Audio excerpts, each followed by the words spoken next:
This story began in 2003 when photographer Nick Johnson was walking his Labrador Retriever near a frozen lake on the outskirts of Juneau, Alaska. Suddenly, in the distance, the man noticed a wolf staring at him. Nick specializes in wildlife photography and has often photographed wolves from a safe distance. The man began to retreat, slowly taking care not to be attacked by the wolf, but at some point the dog broke away and started running towards the wolf. The desperate man shouted at the dog, but it did not react and approached the wolf, which was quite large.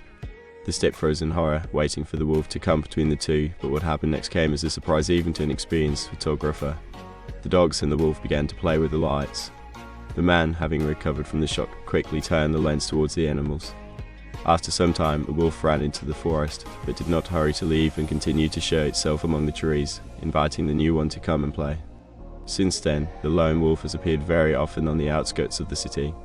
Nick photographed the graceful silhouette of the wolf several times, and it came closer and closer to people's houses. The photographer identified the wolf as Romeo, but his neighbors were not too worried about Romeo's appearance. Residents of the outskirts of the city were afraid that the wolf might attack dogs or even children. But Romeo was getting closer and closer to people, and soon people calmed down and were no longer afraid of his presence. They understood that he was not going to hunt people. It seems that the wolf, who for some reason was separated from his pack, just wanted communication. Soon, the inhabitants of the mountains of Juneau also wanted to communicate with this demanding predator along with their pets.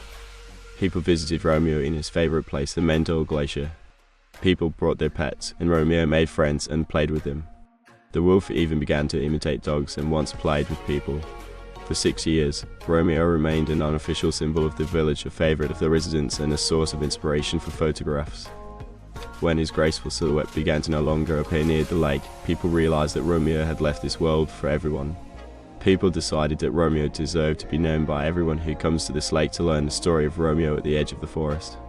People made such a memorable plaque that reminds of the unusually friendly animal, which was a source of inspiration for the entire city, the city of Juneau, the wolf Romeo.